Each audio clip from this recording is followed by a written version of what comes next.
nagmamadali na talaga ako. Nandito na ako sa LRT. And, oh God, sobrang init pa. Pero sige, let's go.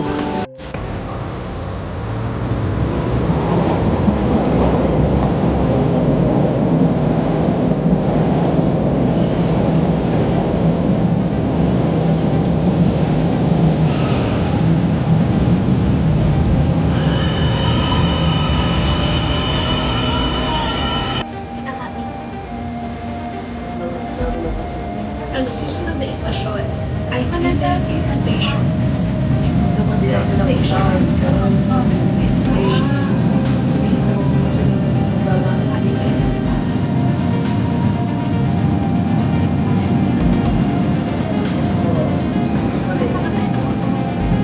Tagbilan Station. Tagbilan Station.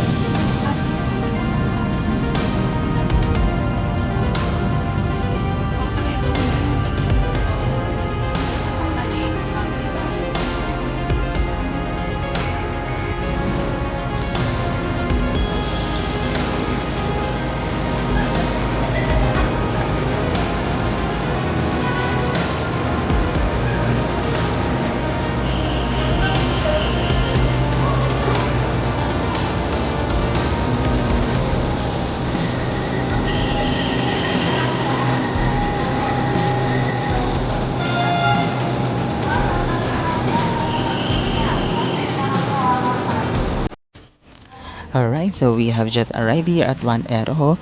And also, medyo hinihingal na talaga ako dahil napakainit. Hopefully, medyo naririnig nyo ako. Kailangan ko lang hinaan ng boses kasi kailangan medyo tahimik dito. Right now, I'll be taking my Cessna 172 plane. So, samahan nyo ako dito sa akin journey. So, titingnan ko kung para sa akin nga ba talaga ang flying. So, this will be my start one.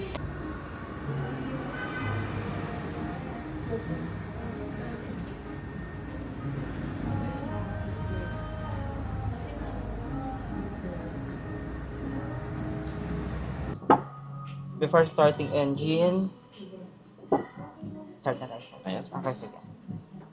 Pre-flight inspection, Inspection is complete. 360 check. seat belts, shoulder harness. Okay. Next. And fuel sector valve. Fuel selector valve is this one. So it's just making sure that we're selecting fuel from both wings since ito po kasi nakalagay yung fuel natin sa wings. So right now we're getting intake from both. Radios, electrical and equipment. Just verify for me, Captchas, if naka-off yung radios natin. So naka-down siya. Check. Okay. Check. Brakes. Brakes test. So just step on the brakes if gumagana yung pedals natin sa pinakadulo. So both brakes siya. Alright, check. Okay. Check. Circuit breaker. Disregard. Okay. Before we actually start the engine, I'd like to introduce you to some theory muna of flight, diba? Because, syempre, before we enter a car, of course, you have to understand how the car works, how it travels, some limitations here and there, and of course, what these are. Okay. Okay. So first, we'll start with the three axes of flight or yung three movements niya. Okay. So first is yung purpose nito.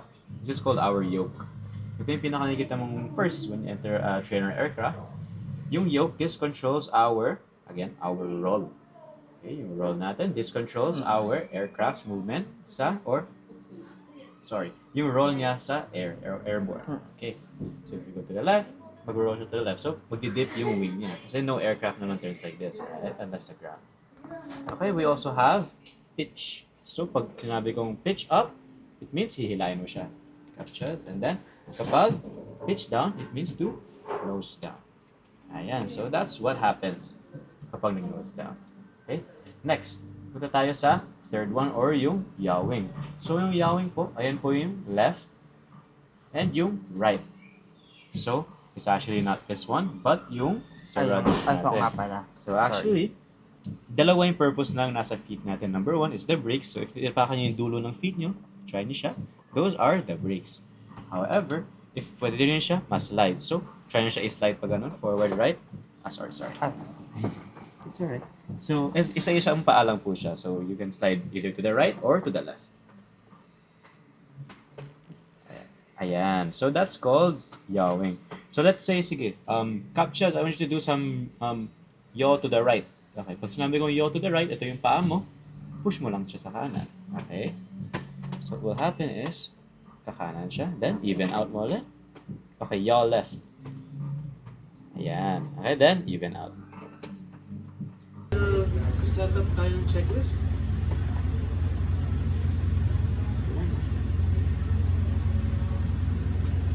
Runway.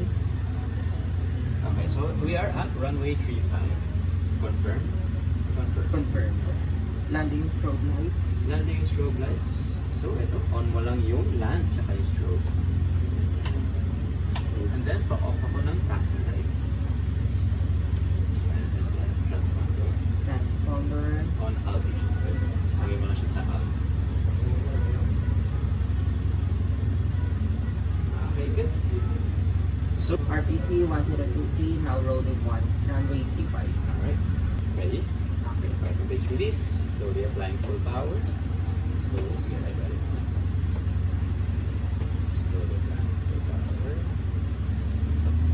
Sige, air controls. Hawakan mo na, hawakan mo.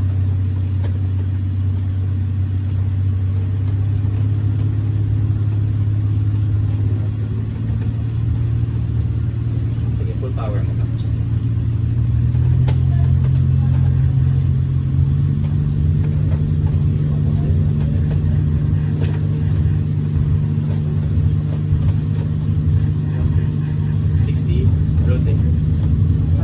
Hila, hila. Konti lang. Sige, tuk-tuk. Tulak, tulak. Sabay. And then slowly record. Yan. Very good. Nice. Tapos kita mo yung nose mo, kailangan nasa first black line na siya. So, sumusobra ka, tuk-tuk na lang. Ayan. Konting kanan. Okay, you're above 300 feet. I just want you to turn off your landing lights. Land lights. You want off. Down. Then flaps up. Okay, very good. Okay, pitch down. Dito. Pitch down, it means. And then align your triangle.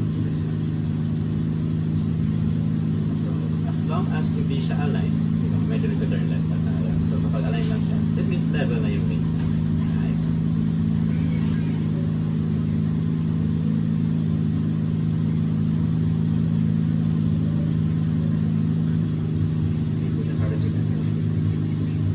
Yan.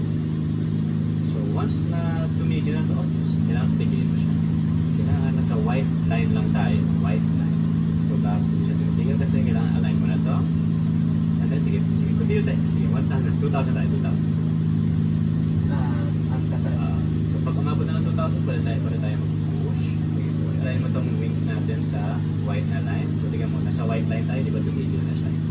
That means we've reached yung horizon level na. So, again, okay, reduce power to cruising. Pa tayo.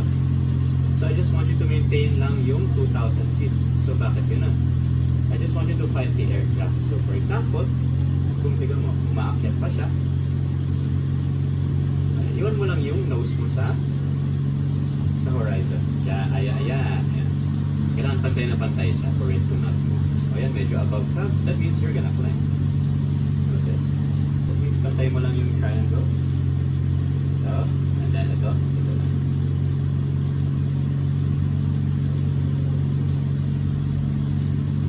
Okay, I want you to turn. Punta ka ng west. Punta ka ng west using this one.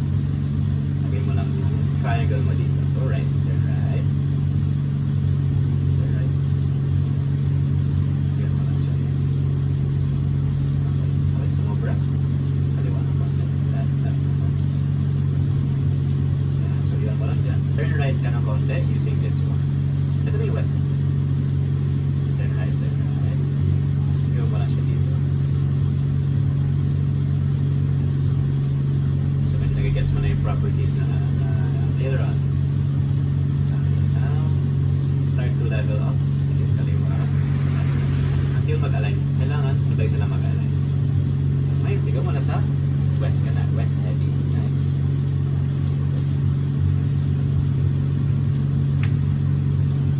Sorry, ito po.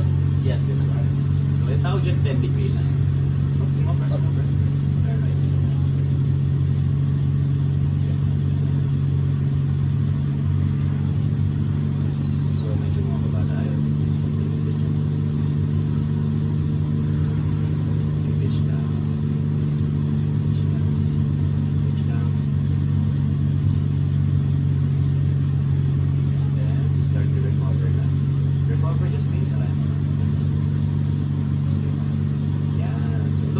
sakto nasa south tayo. So sige, this time without guidance, I'll ask you to turn to east using this one. East na ba? Yes, east. Air practice natin, huwag tayo magka-climb. So yung nose turn natin dapat nasa white. So push ka ng konti, push ka ng konti, push. Okay, not too much, not too much. Nasa baba ka na ng white line. White line, white line. Yun mo lang. Find the sweet spot. Push ng konti. Konti, konti, push. Okay, then right line, konti, sobra. So it's straight and level. So practice natin straight and level. Okay. I want you to descend to 2,500. So descend, again, ano yung power setting dapat natin pag descend? Ilan dapat? 1,900. Sige, bawas ka ng konti, lagay mo sa 19. Sige, bawas ka. 80 na yan.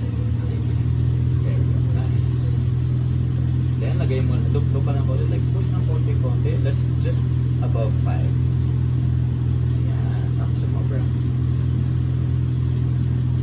So, pili ka kung saan mo gusto mag-head dyan. So, kung gusto kang heavy. Okay na yan. Okay na dyan sa 3-0. So, maintain 3-3-0. Tsaka 2,500. Sige, turn right. So, medyo kumakaliwa ka. Since hindi pantay yung triangles natin. Right. Okay, so you're approaching 2,500 na. Pwede kang slightly pitch up. See, pitch up na. Until mag-0 yan. 0 na lang. About 0. Okay, captain. Since pag nag-0 na yan, pwede ka na mag-add ng power ulit. To 21. Power back to 21 ka na. Add yung power. Sige, add na. So, pitch up na konti. Pitch up na konti. Okay, now, I want you to turn to 3-3-0. Balik lang tayo ng 3-3 using this one.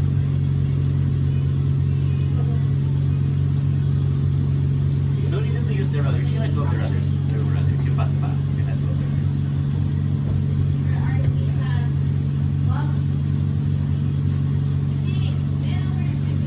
So, pag umakyat yan, rudder. Konti-konti push. 33 po tayo. Yeah, 33. Ayan pa na tayo, ma'am. Recover. Sige, recover. Align mo na yung dalawang triangle. Sige, kaliwa. Left. Sige, full left, full left, full left. Sige, left na, left na, left na. Sige, left pa tayo. Balik na tayo na 33.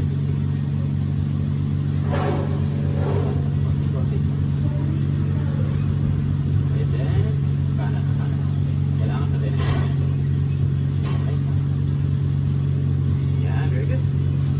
But look, medyo nag-climb tayo. Correct lang natin siya. Okay, descend and maintain 2,500. No need to turn left. Maintain mo lang. Nice. Okay. Now, pwede ka na mag-descend. Okay. Lagay mo lang yung power mo to ilan? Ilan ulit for descend? 47, 19. Okay, so lagay mo lang siya sa 19 ulit. 19. Okay, then, right ka na. Kailangan align mo lang yung triangles. Okay, tapos ito, basta wag lang lalagpas ng 5 para hindi ka mahilog. Okay, you see the runway na?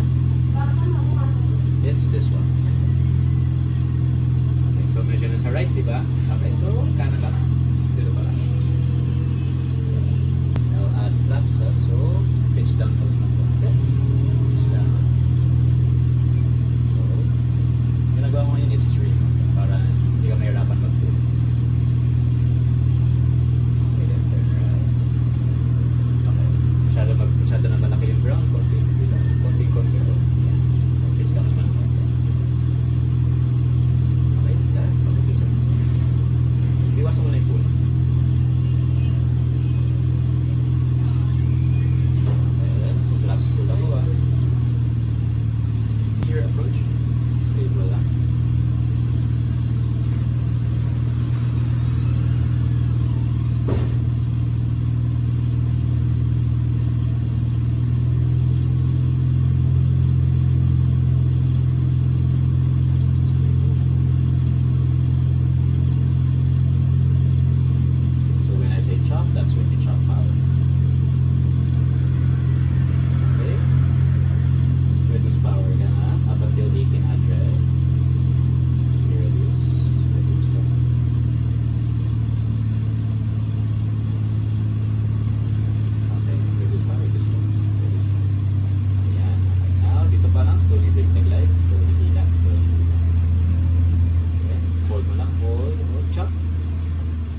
1 hour later.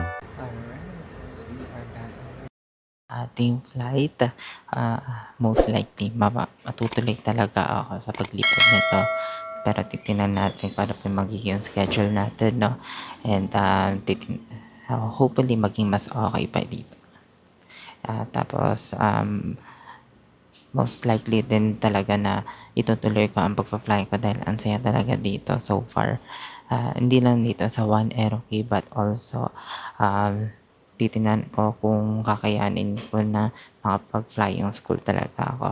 But it was really a great experience to have my flight training here and hopefully makontinue ko pa ito and magkaroon pa ako ng opportunity sa susunod pa.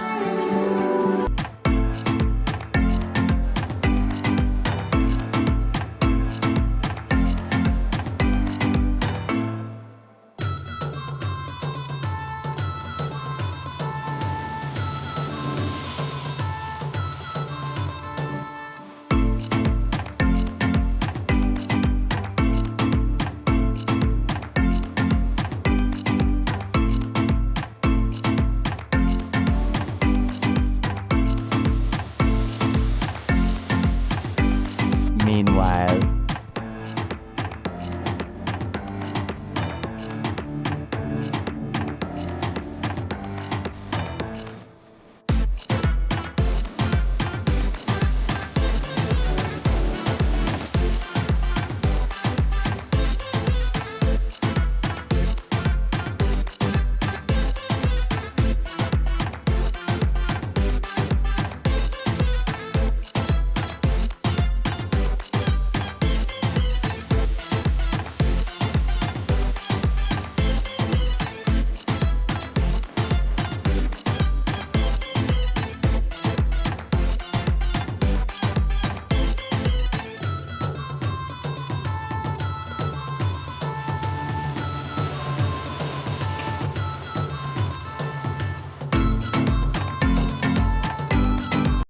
a few moments later.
Okay, it's already past 7 here and I'm already here sa BGC. Ginabi na ako dahil sobrang traffic talaga sa McKinley Parkway. Medyo iiklian ko lang talaga yung pag-vlog ngayon kasi medyo palubat na rin ako. Meron naman akong power bank pero konti na lang din. And also konti na lang din yung space ko ngayon sa camera ko. Yari ako nito. Anyways, bibili na lang ako online ng memory card para at least makapag save pa ako ng maraming files dito sa aking or video sa aking camera, no? So for now, I'll be having or taking na dinner na lang din dito sa BGC kasi na-miss ko din dito ang BGC and for several years na rin ako nakarating dito. Siguro probably mga around before pandemic pa. So nandito tayo ngayon sa High Street and dito na lang din ako maghahanap ng kakainan. A few moments later.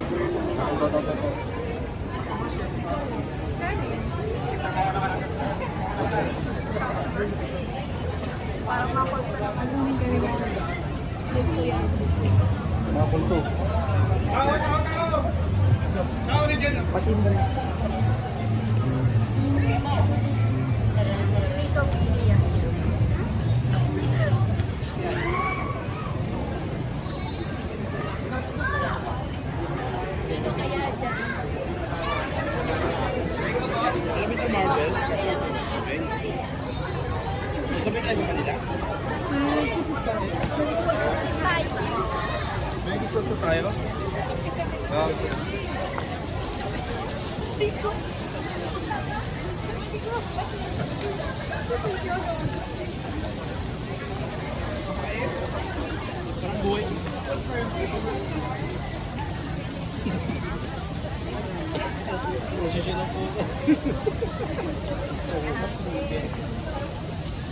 Saturday meeting. Iba yung aabuan.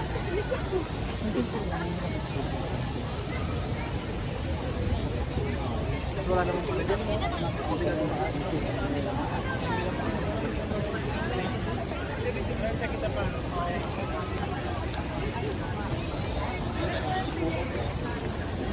Yung ruta ng unang parada.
Okay, so andito na ako ngayon sa High Street and kung saan nasaksihan ko pa ang nagkaroon dito ng prelude or konting peak ng SB19.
Moments later. Mga kapatid, it's already almost 9 p.m. and I have to go na. Kailangan ko na umuwi kasi bulin ko pa yung may habulin pa akong oras. As much as I wanted to eat here dito sa BGC, kaya lang hindi na kaya ng oras. So, I'll go ahead and so dito na lang muna tayo. Thank you so much for watching. We'll see you on my next vlog. Thank you so much for watching. Ingat yung lahat. And God bless you all.